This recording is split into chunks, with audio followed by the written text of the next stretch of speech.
आखिरकार 27 दिन की मशक्कत के बाद राजस्थान में भाजपा सरकार का मंत्रिमंडल बन गया है।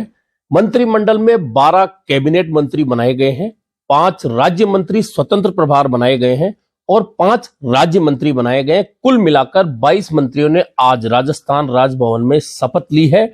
इसी के साथ में मुख्यमंत्री भजनलाल शर्मा और 2 उप मुख्यमंत्री दिया कुमारी और प्रेमचंद बैरवा पहले शपथ ले चुके हैं। ऐसे में कुल मिलाकर राजस्थान में अब मंत्री परिषद की कुल संख्या 25 हो चुकी है और 5 स्थान खाली रखे गए हैं। संभवतः लोकसभा चुनाव के बाद में इन 5 स्थानों को भरा जाएगा। ऐसे में आज अप्रत्याशित रूप से बहुत कुछ देखने की वाली बात थी कि अप्रत्याशित रूप से या आश्चर्यजनक रूप से कौन से वे नाम होंगे जो मंत्री परिषद में शामिल हो सकते हैं। हालांकि बहुत ज्यादा चौंकाने वाला काम नहीं हुआ और जो अंदाजा लगाया जा रहा था उसी के इर्द गिर्द पूरा मंत्री परिषद बना है। लेकिन कुछ नाम चौंकाने वाले भी आए हैं जिनको लेकर ज्यादा चर्चा नहीं हुई, लेकिन वे मंत्री बनने में सफल रहे हैं। 12 कैबिनेट मंत्री जो बने हैं उनमें अप्रत्याशित रूप से राज्यवर्धन सिंह का नाम शामिल है, क्योंकि जयपुर से दिया कुमारी उप मुख्यमंत्री बन चुकी थी। ऐसे में संभावना कम थी कि एक और राजपूत चेहरे को जयपुर से ही लिया जाएगा, लेकिन राज्यवर्धन सिंह राठौड़ को कैबिनेट मंत्री बनाया गया है। वहीं डॉक्टर किरोड़ी लाल मीणा पहले से तय नाम था कि वे कैबिनेट मंत्री बनने वाले हैं। वहीं गजेंद्र सिंह खींवसर, पुष्पेंद्र सिंह राणावत, बाबू सिंह राठौड़, हमीर सिंह भायल, इन 4 लोगों में मारवाड़ के अंदर मशक्कत थी कि 4 लोगों में से किसको मंत्री बनाया जाता है और इसमें बाजी मारी है गजेंद्र सिंह खींवसर ने। गजेंद्र सिंह खींवसर भी कैबिनेट मंत्री बने हैं। इसके अलावा पहले से तय था कि अमृतलाल मीणा या बाबूलाल खराड़ी में से एक उदयपुर रीजन से या आदिवासी रीजन से मंत्री बनेगा, तो बाबूलाल खराड़ी को मंत्री बनाया गया है, काबीना मंत्री बनाया गया है। इसके अलावा मदन दिलावर पहले से तय नाम था, वे हिंदूवादी चेहरा भी है, अनुसूचित जाति का चेहरा भी है, तेज तर्रार नेता माने जाते हैं, भाजपा के लगातार चुनाव जीतते रहे हैं। ऐसे में उन्हें भी कैबिनेट मंत्री बनाया गया है। जोराराम कुमावत सुमेरपुर से जीतकर आए हैं। यह अप्रत्याशित नाम तो नहीं है, लेकिन संभावना थी कि इन्हें राज्य मंत्री बनाया जाएगा, लेकिन इन्हें अब कैबिनेट मंत्री की शपथ दिलाई गई है जोराराम कुमावत को। अजमेर से चूंकि वासुदेव देवनानी विधानसभा अध्यक्ष बन चुके थे, ऐसे में पहले से तय था कि अब अनीता बघेल मंत्री नहीं बन पाएंगी, लेकिन अजमेर से एक और मंत्री बनाए गए हैं, सुरेश सिंह रावत। पुष्कर से लगातार तीसरी बार चुनाव जीता है इन्होंने और उन्हें कैबिनेट मंत्री बनाया गया है। रावत राजसमंद, अजमेर, ब्यावर, इन क्षेत्रों के अंदर भाजपा का कोर वोटर माना जाता है और उस कोर वोटर को खुश करने के लिए सुरेश सिंह रावत को कैबिनेट मंत्री बनाया गया है। अविनाश गहलोत ये भी पाली जिले से ही आते हैं और जैतारण से इन्होंने लगातार दूसरी बार चुनाव जीता है। सुरेंद्र गोयल को चुनाव इन्होंने हराया है, जो पहले भाजपा में थे, बाद में भाजपा छोड़ी, कांग्रेस से इस बार चुनाव लड़े लेकिन चुनाव हार गए। ऐसे में अविनाश गहलोत को भी कैबिनेट मंत्री बनाया गया है भजनलाल शर्मा के मंत्रिमंडल में। इसके अलावा हेमंत मीणा कैबिनेट मंत्री बने हैं। पूर्व मंत्री नंदलाल मीणा प्रतापगढ़ से बड़े नेता माने जाते थे, उनके पुत्र हैं हेमंत मीणा, जिन्हें भी कैबिनेट मंत्री बनाया गया है। लेकिन आश्चर्यजनक नाम जो आया है कैबिनेट मंत्रियों में, वह पहला नाम है मालपुरा से जीतने वाले कन्हैयालाल चौधरी का। कन्हैयालाल चौधरी लगातार तीसरी बार मालपुरा से चुनाव जीतकर आए हैं और इन्हें कैबिनेट मंत्री बनाया गया है। इसके अलावा सुमित गोदारा, बीकानेर से सिद्धि कुमारी का नाम भी था। नए मंत्रियों की बात थी तो जेठाराम व्यास का भी नाम लिया जा रहा था, लेकिन बाजी मारी है लूणकरणसर से आने वाले सुमित गोदारा ने, वे भी कैबिनेट मंत्री बने हैं। इसके अलावा अंतिम समय में अलवर से यह तय माना जा रहा था कि बाबा बालकनाथ मंत्री बनेंगे, जसवंत यादव बनेंगे या फिर किसी और का नंबर आएगा, तो अलवर शहर से लगातार चुनाव जीत रहे संजय शर्मा, जो जिला अध्यक्ष भी रह चुके हैं, उनका नंबर आया, उन्हें स्वतंत्र प्रभार का राज्य मंत्री बनाया गया है। इसके अलावा चित्तौड़गढ़ की बड़ी सादड़ी सीट से जीतकर आने वाले गौतम कुमार दत्त को राज्य मंत्री स्वतंत्र प्रभार बनाया गया है। वहीं झाबर सिंह खर्रा शेखावाटी से एकमात्र मंत्री हैं जो बने हैं, राज्य मंत्री हैं, स्वतंत्र प्रभार बने हैं। और चूंकि सीकर, झुंझुनू और चूरू में इस बार भाजपा को वह सफलता नहीं मिली जिसके बारे में सोचा जा रहा था, ऐसे में पहले से तय माना जा रहा था क्योंकि झाबर सिंह खर्रा दूसरी बार चुनाव जीतकर आए हैं श्री माधोपुर से। ऐसे में झाबर सिंह खर्रा को शेखावाटी से राज्य मंत्री स्वतंत्र प्रभार बनाया गया है। अब इन पर यह जिम्मेदारी है कि विधानसभा चुनाव में भाजपा को जो हार मिली है शेखावाटी में, उसे लोकसभा चुनाव तक जीत में कैसे बदल सकते हैं। और आश्चर्य का जो सबसे आश्चर्यजनक नाम था वह था राज्य मंत्री स्वतंत्र प्रभार में सुरेंद्र पाल टीटी।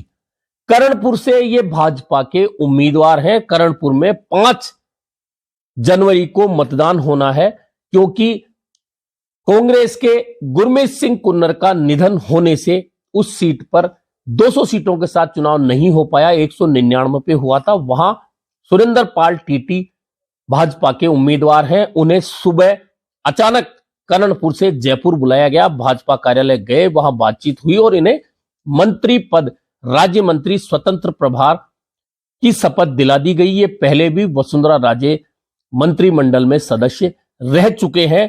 यह एक आश्चर्यजनक नाम राज्य मंत्री स्वतंत्र प्रभार में था। इसके अलावा ओटाराम देवासी को राज्य मंत्री बनाया गया है, लेकिन ओटाराम देवासी राजभवन में उस समय पहुंचे जब करीब 15 मंत्री शपथ ले चुके थे। ऐसे में बहुत तेजी के साथ ओटाराम देवासी मंत्रिमंडल की शपथ के बीच में पहुंचे और जाते ही इन्हें राज्य मंत्री के रूप में शपथ दिला दी। हीरालाल नागर का नाम पहले से तय माना जा रहा था कि ये राज्य मंत्री बनने जा रहे हैं और इन्हें भी शपथ दिलाई गई है। डॉक्टर मंजू बागमार जायल से चुनाव जीतकर आई हैं, इन्हें भी राज्य मंत्री बनाया गया है। वहीं जायल से लगती सीट है नावा, कुचामन नावा, वहां से जीतकर आने वाले विजय सिंह चौधरी को भी राज्य मंत्री बनाया गया है। इसके अलावा चर्चा यह थी कि विश्नोइयों का कोटा पूरा करने के लिए पब्बाराम विश्नोई को उम्मीदवार माना जा रहा था कि इन्हें मंत्री बनाया जाएगा, लेकिन अंतिम समय तक चली खींचतान के बाद के विश्नोई, पब्बाराम विश्नोई तो नहीं बन सके, लेकिन गुढ़ामलानी से चुनाव जीतने वाले के विश्नोई को राज्य मंत्री पद की शपथ दिलाई गई है। गुर्जर मतदाताओं ने पूर्वी राजस्थान में इस बार कांग्रेस का साथ छोड़ा और भाजपा को जमकर वोट दिया है और यह तय माना जा रहा था कि गुर्जरों में से किसी एक को मंत्री बनाया जाएगा। तो जवाहर सिंह बेढम जीतकर आए थे, उन्हें राज्य मंत्री बनाया गया है। यह मंत्री परिषद है। 22 जो मंत्री आज शपथ लेने वाले थे ये शामिल हैं। कुल मिलाकर अब 25 सदस्यीय मंत्री परिषद राजस्थान में हो चुका है। लेकिन बात यह थी कि समीकरण साधे जाएंगे, जातिगत समीकरण साधे जाएंगे, क्षेत्रीय समीकरण साधे जाएंगे, लेकिन शायद कहीं ना कहीं भाजपा इस मामले में चूकती नजर आ रही है। दरअसल किरोड़ी लाल मीणा सवाई माधोपुर से आते हैं और इस एरिया से वे एकमात्र मंत्री बने हैं। हाड़ौती से इस बार सिर्फ मदन दिलावर हैं जो वरिष्ठ नेताओं में आते हैं। जातिगत देखा जाए तो इस बार मंत्री परिषद में एक भी यादव मंत्री नहीं है। बालकनाथ और जसवंत यादव के बीच में माना जा रहा था कि कोई एक मंत्री बनेगा, लेकिन इन दोनों का नंबर नहीं आया है। वहीं चूंकि ब्राह्मणों में भजनलाल शर्मा खुद मुख्यमंत्री हैं, वहीं अब संजय शर्मा ब्राह्मण कोटे में राज्य मंत्री स्वतंत्र प्रभार बने हैं, यानी कि 2 ब्राह्मण अब मंत्री परिषद में हो जाएंगे। वहीं राजपूतों की बात करें तो राजपूतों में दिया कुमारी के अलावा गजेंद्र सिंह खींवसर और राज्यवर्धन सिंह राठौड़ मंत्री बन गए हैं। ऐसे में यह कोटा भी पूरा हो गया है। किरोड़ीलाल मीणा और हेमंत मीणा मीणा जाति का, मीणा वर्ग का प्रतिनिधित्व करने के लिए कैबिनेट मंत्री बने हैं। इसके अलावा इस बार वैश्य समुदाय की बात करें तो मात्र गौतम कुमार दत्त एकमात्र मंत्री हैं जो वैश्य समाज का प्रतिनिधित्व करेंगे। राज्य मंत्री के रूप में स्वतंत्र प्रभार उनको दिया गया है। लेकिन वरिष्ठता की बात करें तो वरिष्ठता में कालीचरण सर्राफ और प्रताप सिंह सिंघवी जैसे नाम लिए जा रहे थे, लेकिन इनका नंबर नहीं आया। वहीं ब्राह्मण वर्ग में हाड़ौती से संदीप शर्मा का नाम सामने आ रहा था। वहीं अजमेर के केकड़ी से शत्रुघ्न गौतम को लेकर बहुत चर्चाएं थी, लेकिन वे भी मंत्री नहीं बन पाए। इसके अलावा जोधपुर की बात करें या मारवाड़ की बात करें तो मारवाड़ से गजेंद्र सिंह खींवसर हो गए। इसके अलावा जोराराम हो गए, अविनाश गहलोत हो गए। वहीं विजय चौधरी हो गए, मंजू बागमार हो गई, के विश्नोई हो गई। यानी कि कुल मिलाकर सबसे ज्यादा हिस्सा जो मंत्री परिषद में मिला है वह मारवाड़ को मिला है। इसके अलावा शेखावाटी और बीकानेर संभाग से सुमित गोदारा और सुरेंद्र पाल टीटी 2 मंत्री बने हैं। अब चूंकि लोकसभा चुनाव में भाजपा को उतरना है, इस मंत्री परिषद जो 25 सदस्य है, अब देखना यह है कि मंत्री परिषद में मंत्रियों को विभागों का बंटवारा किस तरह से होता है। दरअसल विभागों का बंटवारा भी काफी महत्वपूर्ण कड़ी होता है सरकार को चलाने में। और महत्वपूर्ण विभागों में भी गृह विभाग है, वित्त विभाग है। ये ऐसे विभाग हैं जो बड़े विभाग माने जाते हैं, सरकार चलाने के लिए महत्वपूर्ण विभाग माने जाते हैं। इसके अलावा पंचायत राज है, पीडब्ल्यूडी है, स्वास्थ्य विभाग है। इन विभागों में बड़ा बजट होता है। शिक्षा विभाग है, बड़े विभाग इनको माना जाता है। इनकी जिम्मेदारी किसे मिलती है यह देखना भी काफी महत्वपूर्ण होगा। कुल मिलाकर भाजपा ने जैसा कहा था कि क्षेत्रीय और जातिगत संतुलन बनाने का प्रयास करेंगे, इस मंत्रिमंडल में वैसा तो नजर नहीं आया। और एक दिन पहले तक यह बात भी थी कि गुजरात मॉडल अपनाया जाएगा, यानी कि गुजरात में मुख्यमंत्री से लेकर मंत्रियों तक नए चेहरे लिए गए थे। लेकिन यहां पुराने चेहरे ज्यादा हैं, नए चेहरे कम हैं। यानी कि एक बैलेंस बनाने का प्रयास किया गया है ताकि लोकसभा चुनाव में कहीं कोई गड़बड़ी या नाराजगी ना रहे। हालांकि इस मंत्री परिषद से सभी खुश होंगे, यह बात तो बाद में निकलकर आएगी।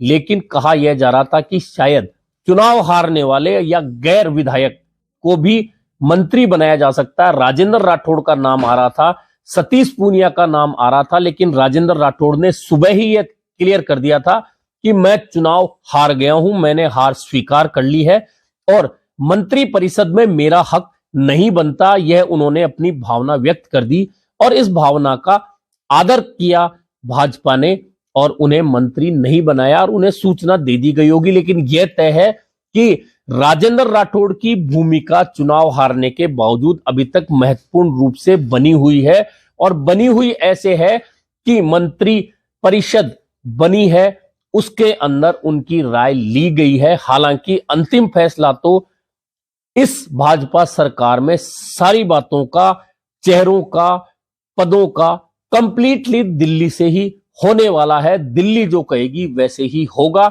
यही कारण है कि कल जब मुख्यमंत्री भजनलाल शर्मा दिल्ली कूच कर गए थे, उसके साथ ही खबर आ गई थी कि मंत्रिमंडल का शपथ ग्रहण समारोह होने वाला है 3:15 बजे शनिवार को। और देर रात को भजनलाल शर्मा जयपुर लौटे थे, देर रात को ही चित्तौड़गढ़ से सीपी जोशी जयपुर लौटे थे, देर रात को ही दोनों ने मुलाकात की थी। उसके बाद चंद्रशेखर जो संगठन का काम देख रहे हैं उनके साथ मुलाकात हुई। उस मुलाकात के बाद में इस मंत्री परिषद को अंतिम रूप दिया गया। इन 22 चेहरों को पहले सूचना थी 21 नामों को, लेकिन बाद में एक नाम बढ़ गया और 22 नेताओं को, 22 भाजपा विधायकों को मंत्री परिषद में मौका मिला है। अब देखना यह है कि लोकसभा चुनाव में ये चेहरे जो तय किए हैं भाजपा ने, भाजपा को 25 सीटों पर जीत दिलाने की ओर आगे बढ़ते हैं